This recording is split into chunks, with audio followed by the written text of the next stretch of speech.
मिथिला जनजन की आवाज दखनिहार समस्त दर्शक लोगन के एक बेर फिर से स्वागत। Ghanshyampur R smart plus security के उद्घाटन स्थानीय विधायक मिश्री लाल यादव का माध्यमे फीता काट कर कैल गेल।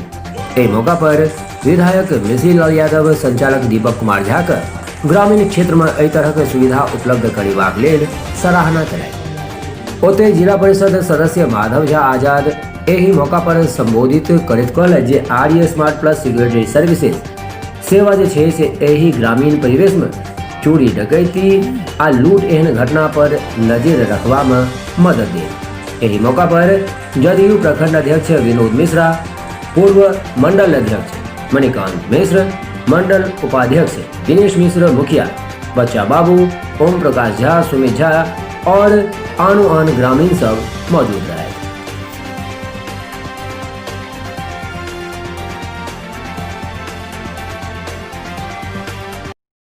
विधायक उद्घाटन, शुभ उद्घाटन लोकप्रिय विधायक माननीय मिश्री लाल जी के कर कमल सा होगा जा रहा है स्मार्ट प्लस टेक्नोलॉजी के जोरदार स्वागत अभिनंदन उद्घाटन